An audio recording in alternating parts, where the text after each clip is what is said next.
welcome to the deep dive.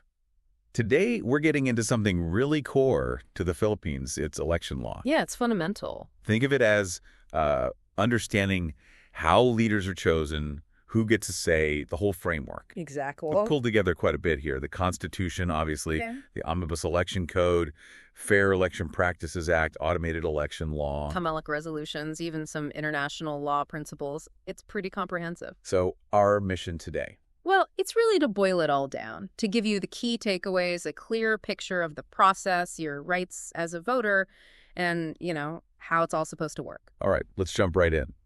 Starting at the top, the Constitution and this right to suffrage. What does that actually mean? Okay, so Article V of the Constitution, it defines suffrage as, well, not just a right, but also an obligation, a civic duty for Filipino citizens. An obligation, too. Interesting. Yes, it's your main way to participate. Choosing leaders, yes, but also deciding on big issues through referenda, plebiscites. So it's wider than just, say, presidential elections. Oh, definitely. Much wider. It covers national elections, president, senators, local ones like governors, mayors, even sectoral representatives. Sectoral, like specific groups. Exactly. And like I said, plebiscites for things like changing the Constitution, referenda on laws, even initiatives where people propose laws and recall elections for local officials. Okay, quite broad. Now, who actually gets to vote? What are the basic qualifications? The Constitution is specific here. You need to be a Filipino citizen, first off. Right. At least 18 years old on election day. And then there's residency, living in the Philippines for at least a year, and in the place you're voting for at least 6 months right before the election. Simple enough. Are there ways someone could be disqualified, even if they meet those? Yes. There are disqualifications laid out. If someone's been sentenced, by final judgment, mind you, to prison for more than 18 months, they lose the right. Also, convictions for crimes like rebellion involving disloyalty or things considered morally wrong like bribery. Unless, of course, their civil rights are restored, maybe through amnesty or a pardon. But it's important to note, I think, that even though it's called an obligation, voting isn't actually forced, is it? That's right. It's voluntary, but, it's highly encouraged in our laws and civic education. It's seen as a really key part of democracy. Makes sense. Okay, we've got the constitutional base. Where do we go next? Well, the next big piece has to be the Omnibus Election Code. Right. The name sort of gives it away. Sounds pretty comprehensive. Why is this so significant?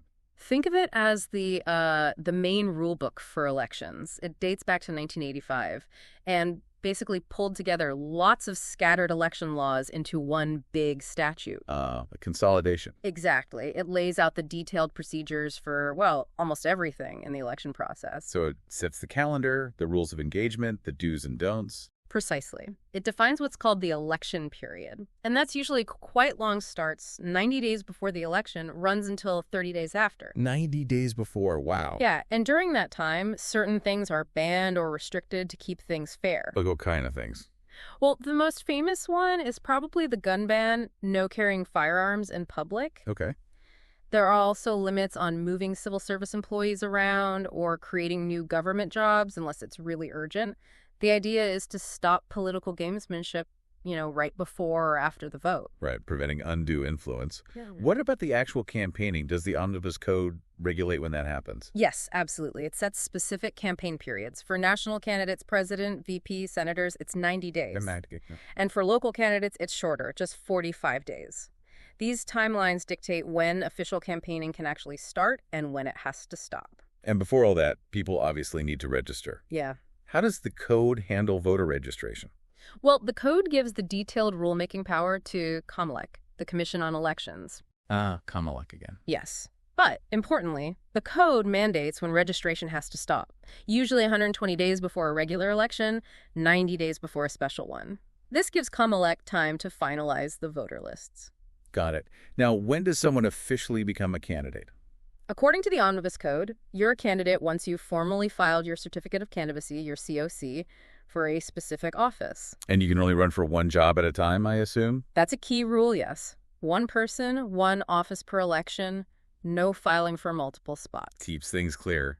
Campaign spending is always a hot topic. Does the code limit that? It does. There are spending caps. For president and VP, it's currently set at 10 pesos per registered voter. 10 pesos. Per voter, yes. And for other candidates, it's 3 pesos per voter.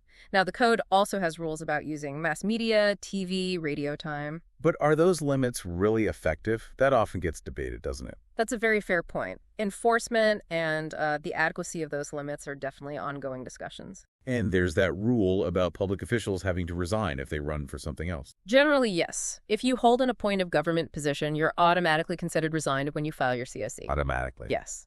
But there are big exceptions. The president, VP, sitting senators, and House members don't have to resign if they're running for re-election to the same office. Okay, interesting distinction. So, the Omnibus Code is the detailed playbook. Then we have the Fair Election Practices Act and the Automated Election Law. What do they add? Right, so the Fair Election Practices Act, that's RA 9006 from 2001, builds on the Omnibus Code. It's really focused on, well, fairness and transparency. How so? Its main goals are things like ensuring candidates get fair access to media coverage, fair treatment overall during the campaign, and better regulation of campaigning activities. Trying to level the playing field for getting the message out. Pretty much. It specifically regulates political ads, making sure spending is legal, sources are clear, and crucially, it requires financial disclosure. Ah, this OCE, Statement of Contributions and Expenditures. Exactly. Both parties and candidates have to file detailed SOCEs within 30 days after the election. It's a big transparency measure for campaign money. Then there's the Automated Election Law. That sounds like a big shift towards technology. It was huge, RA 8436, as amended. The main drivers were, 1, minimize human handling in voting and counting, and 2, critically reduce chances for fraud. So this brought in the machines, the PCOS or VCS. Precisely, the vote counting machines. They automate the reading and initial counting of ballots. The aim was also faster results transmission. And what's CUMLEC's role in making sure this automation works properly and is secure? CUMLEC has several key jobs under this law, implementing security like digital signatures for transmitting results, conducting random manual audits where they manually count paper ballots from random precincts to check the machine count. A verification step. Exactly, and overseeing the secure electronic transmission of results all the way up the chain, all designed to build trust in the automated system. Speaking of CUMLEC, it feels like they're at the center of absolutely everything here. What's their overall mandate? You're right, they are central. CUMLEC's role is, frankly, indispensable. It's an independent constitutional body, set up by the Constitution itself in Article IXC. Independent. Keyword. Its fundamental job is to enforce and administer all election laws and, ultimately, ensure elections are free, fair, and honest. They are the guardians. What kind of powers do they have to do that? A very wide range, enforcing election laws, obviously. Yeah. They also act like a court, a quasi-judicial body, deciding disputes about elections, though not about the basic right to vote itself. Okay.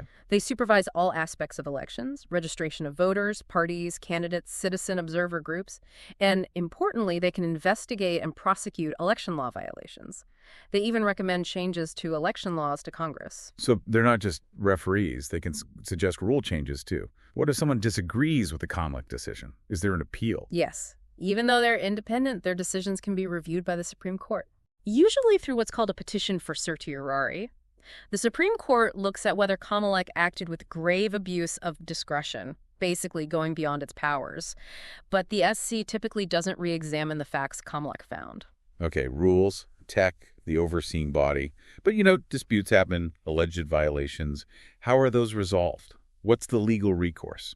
That's crucial for accountability. Election contests or protests go to different places depending on the office. Right. We mentioned the Electoral Tribunal as HRET for the House of Representatives. House of Representatives Electoral Tribunal, yeah. SET for the Senate. The Senate Electoral Tribunal. And PET, the Presidential Electoral Tribunal for President and VP contests. Got it. HRET, SET, PET. What about local races? For regional, provincial, city, municipal positions, protests usually go directly to CUMLEC itself. Okay. And for the lowest levels, like municipal and barangay posts, the regional trial courts handle those election protests. The sources also mention pre-proclamation controversies. What are they? Good question. These pop up after voting, but before a winner is officially proclaimed. Before the announcement. Exactly. They usually involve complaints about the canvassing process, counting the votes from the precincts, maybe questions about the Board of Canvassers itself, or claims of illegal procedures during the count. The idea is to fix issues before declaring a winner. Makes sense. And then there's quo warranto.